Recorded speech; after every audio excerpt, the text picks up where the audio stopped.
한국기독교 총연합회와 한국교회연합이 헌법재판소의 대통령 탄핵 심판 결과에 대해 어떤 결과가 나오더라도 승복해야 한다는 내용의 성명을 발표했습니다.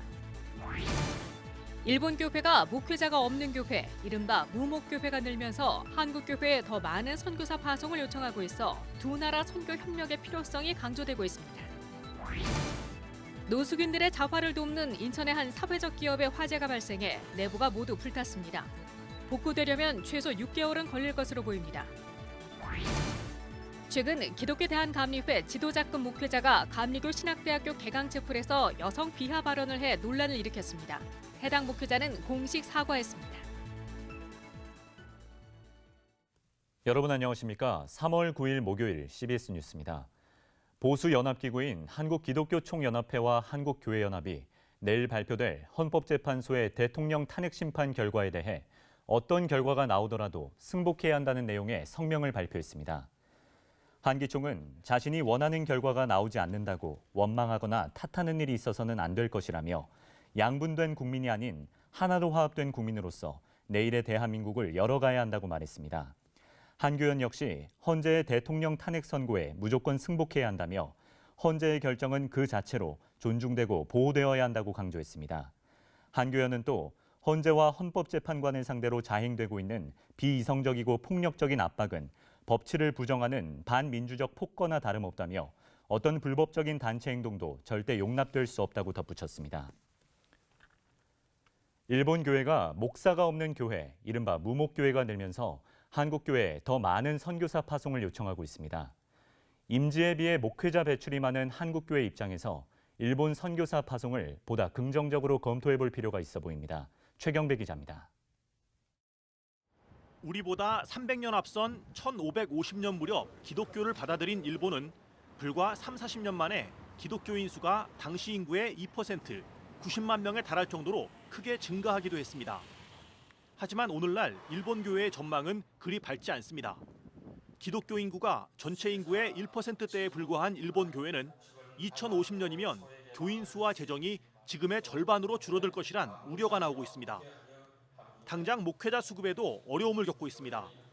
일본 기독교단의 경우 교단 소속 1,700개 교회 가운데 목회자가 없는 교회가 300곳에 달하는 것으로 추산하고 있습니다.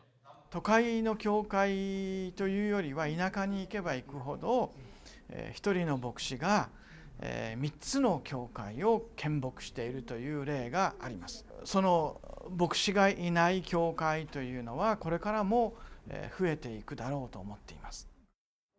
제1교포들이 설립한 제1대한기독교단은 100여 개 교회 가운데 절반을 이미 한국 선교사들로 채워가는 실정입니다. 일본에 선교사를 파송하는 것은 배출되는 목회자 수에 비해 사역지가 많지 않은 한국 교회 현실에도 긍정적으로 인식되고 있습니다. 특히 국내 신학교 지원자가 점차 감소하고 있어 한일 선교 협력에 속도를 내야 한다는 지적도 나옵니다. 지금이야말로 양국교회가 일본교회 무목교회 목사님을 보내기 위해서 협력해야 되는 딱 맞는 시점입니다. 아마 10년 뒤에는 저희가 보내고 싶어도 보낼 사람을 찾기 어려워질지 모릅니다. 이 같은 고민 속에서 예장통합총회와 기독교대한감리회, 한국기독교장로회 등 한국 측 3개 교단과 일본의 제1대한기독교단, 일본 기독교단은 지난해부터 선교 협력 논의를 시작했습니다. 일본 교회는 한국 선교사들의 파송과 함께 이들의 현지 적응 훈련도 반드시 필요하다고 지적했습니다. 일본이 이와 같은 문화적, 정신적인 토양이 있다는 걸 인식하시면서 동시에 그렇게 해서 맞들려고 하는 교회가 어떤 배경이 있는가 그런 것도 알으면서 본격적인 선교 활동 전략적으로 하시면 더 효과적인. 한일 두 나라 교회는 또 서로에 대한 오해가 많다는데 인식을 같이 하고 자주 만나 이해를 넓혀갈 필요가 있다는데 한 목소리를 냈습니다. CBS 뉴스 최경배입니다. 노숙인들의 자활을 돕는 사회적 기업에 화재가 발생해 내부가 모두 불탔습니다. 다시 복구되려면 최소 6개월은 걸릴 것으로 보입니다. 이곳에서 일하는 노숙인들의 자립 의지가 꺾이지 않을지 걱정입니다. 천수연 기자입니다. 형체를 알아볼 수 없는 입구. 건물 내부는 온통 불에 타 새까맣게 변했습니다. 판매를 위해 전시한 신발과 가구는 녹아내렸고 옷가지에는 재와 그을음이 뒤덮였습니다. 화재는 지난 1일 밤 11시 40분경 발생했습니다. 이웃 주민의 신고로 소방관들이 출동해 1시간 만에 불길이 잡혔습니다. 소방당국은 건물 입구 쪽에 누전으로 불이 난 것으로 보고 있습니다. 잿더미로 변한 이곳은 인천 계양구에 있는 노숙인 재활용 사업장입니다. 취약계층을 지원하고 있는 해인교회와 내일을 여는 집이 노숙인의 자활 자립을 위해 지난 2001년에 설립한 사회적 기업입니다. 지금까지 450여 명의 노숙인이 여기서 일하며 자립해 나가는 등 이 재활용 사업장은 노숙인들에겐 희망의 공간이었습니다. 땀 흘려 만든 그런 16년의 이런 어떤 기업이었는데 하루아침에 이 화재로 소실되고 정말 이분들이 일터를 다 잊어버리게 되어서 그것이 가장 마음이 아픕니다. 빨리 복구를 시작을 해서 그들하고 다시 희망을 갖고 일을 했으면 좋겠습니다. 현재 이곳에서 일하는 노숙인은 6명. 쪽방을 얻어 자립생활을 막 시작한 노숙인들은 당장 생활비가 걱정입니다. 여기 일 못하면은 급여 안 나오니까요. 그게 걱정이에요. 이게 빨리 복구돼서 이제 예전처럼 했으면 좋겠어요. 노숙인 재활용센터가 정상화되는 데는 최소 6개월가량 걸릴 것으로 예상됩니다. 내일을 여는 집은 복구를 비롯해 당장 지급해야 할 건물 임대료와 노숙인들의 인건비 마련 등을 위해서 후원 모금에 나설 계획입니다. 또 인천시와 계양구 등 지자체와도 협력 방안을 모색할 예정입니다. 하루아침에 잿더미가 된 이곳이 다시 노숙인의 희망터가 될 수 있도록 교회와 교인들의 도움이 절실해 보입니다. CBS 뉴스 천수연입니다. 최근 기독교 대한감리회 지도자급 목회자가 감리교 신학대학교 개강체플에서 여성 비하 발언을 해 파문을 일으켰는데요.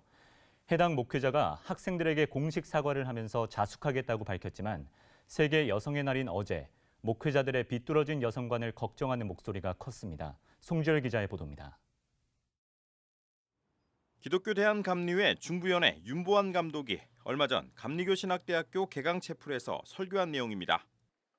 여기 여자 청년들이 이렇게 많은데 이 사람들 다 사모님 되든지 아니면 목사님 되든지 뭐든지 되겠죠. 그래도 세상에 나가서 딴따라딴따는 안 할 거 아니야. 그렇지 않아요? 아니 이 중에서 몸 팔고 술 파는 사람은 안 될 거 아니야. 아멘이지.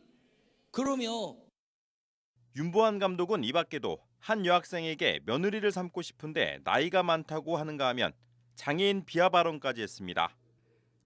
같은 날 저녁 목회신학대학원생들 앞에서도 여성 비하 발언이 이어졌습니다. 윤보한 감독 여성 비하 발언은 급속도로 학교를 넘어 교단 안팎에까지 일파만파 퍼졌습니다. 논란이 커지자 윤 감독은 지난 6일 감신대를 찾아 학생들에게 여성과 장애 이유를 비하하려는 뜻은 전혀 없었고 설교 중에 해서는 안 될 단어와 비유들이 들어갔다며 잘못을 인정했습니다. 또 자숙하는 심정으로 사순절 기간 동안 강단에 서지 않겠다고 말했습니다. 이에 따라 8일 한국교회 총연합회 주도의 대규모 영적 각성 기도회 설교도 하지 않았습니다. 용서를 구한다 해서 그 직무나 직위가 없어지는 게 아니라고 생각해서 우리 성도들과 또 학생들과 또 혹시 대외적으로 어려움 당한 분들에게 아주 정식으로 사과문을 발표하고 용서를 구했습니다. 하지만 윤 감독의 사과에도 불구하고 논란이 쉽사리 사그러들지 않고 있습니다. 교단 일각에서는 윤 감독의 여성 비하 발언은 교회 여성에 대한 혐오적 인식에서 나온 것이라며 교단 차원의 여성 인권 교육이 필요하다고 강조했습니다. CBS 뉴스 송별입니다. 종교개혁 나부터 이 시간에는 삶 속에서 하나님의 말씀을 실천하며 일상의 종교개혁을 꿈꾸는 사람들을 소개합니다. 오늘은 우리 사회 소외이웃들을 돕기 위해 달력을 제작하는 하루를 쓰다 최성문 작가를 이사라 리포터가 만났습니다. 엄마는 캄보디아인, 아빠는 한국인인 다문화 가족에서 태어난 반민재군이 숫자 20을 씁니다. 인기 락밴드 장미여관도 자신들이 좋아하는 숫자를 써넣습니다. 하루를 쓰다라는 이름의 이 달력은 365명의 사람들이 함께 써서 만드는 공동예술 프로젝트입니다. 달력을 만든 최성문 작가는 모든 사람들에게 똑같은 24시간의 하루가 주어지지만 경제와 정치 등 다양한 사회적 요인으로 인해 모든 이들의 삶이 공평하지 못하다는 문제의식으로 이번 프로젝트를 시작했다고 말합니다. 최 작가는 지난 2015년 노숙인 자활을 위한 첫 번째 달력 프로젝트를 성공적으로 진행했고 이번에는 아시아인들과 함께 하루를 쓰다라는 주제로 다문화 소외계층을 위한 두 번째 달력 프로젝트를 진행한 겁니다. 한국에 와 있는 여러 이제 다문화 이주민들 또 난민들 이런 분들 많이 소외받고 있잖아요. 그런 분들도 공평한 하루 또 우리가 끌어안아야 될 이웃이라고 생각했어요. 그래서 그들과 함께 작업을 했고요. 최 작가는 하나님이 자신에게 주신 재능을 활용해 하나님 사랑과 이웃 사랑을 실천하는 것이라고 말합니다. 최 작가는 이번 달력 제작을 위해 우리나라에 와 있는 다문화 이주민 등과 터키와 네팔, 중국, 몽골 등을 찾아가 현지인들을 만났습니다.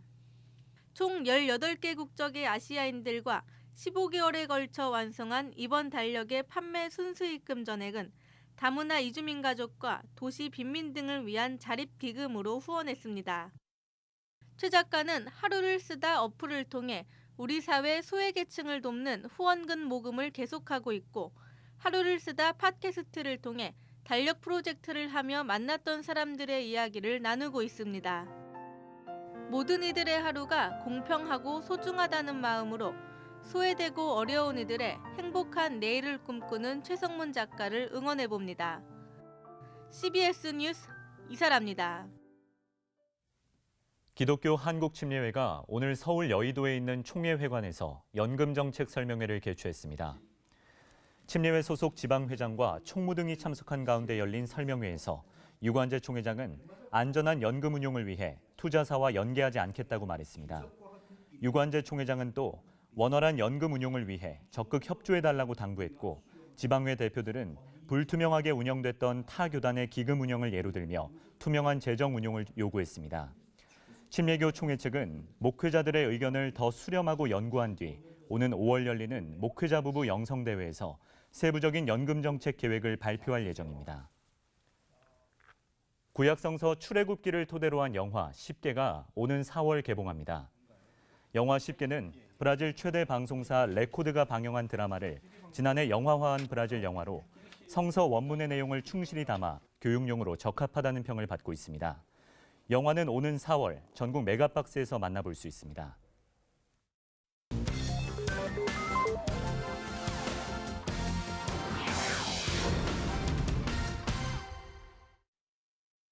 이어서 간추린 지역 소식입니다.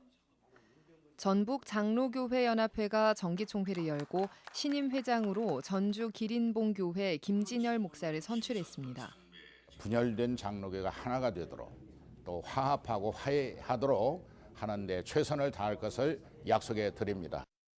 말씀을 전한 군산 양문교회 김도경 직전회장은 하나님이 연합회에 주신 막중한 사명을 위해 품위와 질서 있게 지역 복음화에 앞장서길 바란다고 당부했습니다.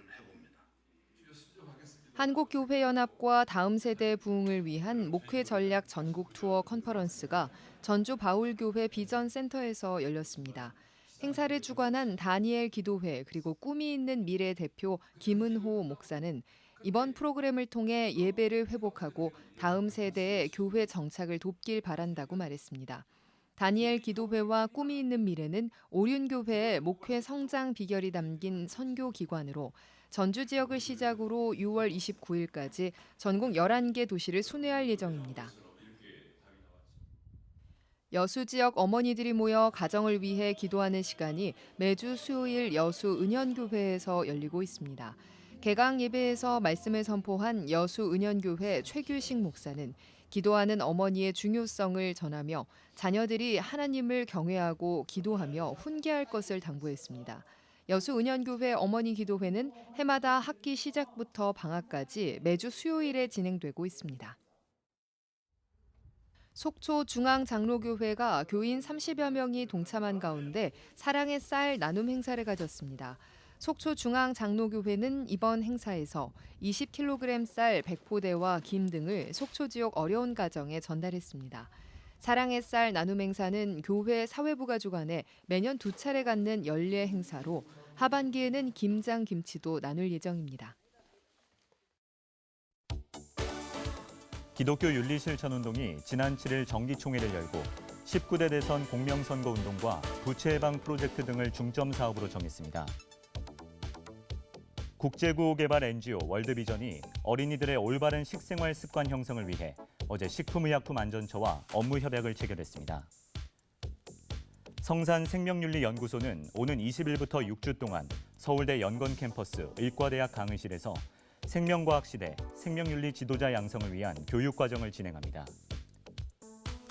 서울 강동구 오륜교회는 다음 달 17일부터 사흘 동안 목회자 사모 500명을 대상으로 사모 리조이스 행사를 개최합니다.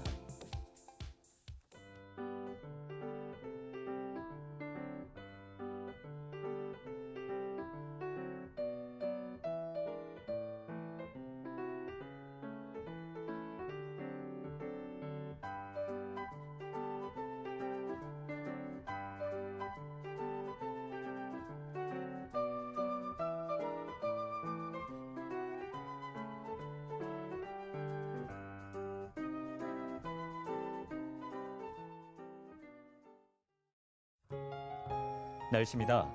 내일은 전국이 대체로 맑다가 오후부터 차차 구름이 많아지겠습니다. 내일 아침 최저기온은 영하 6도에서 영상 3도, 낮 최고기온은 영상 9도에서 15도의 분포를 보이겠습니다. CBS 뉴스를 마칩니다. 평안한 밤 보내시기 바랍니다.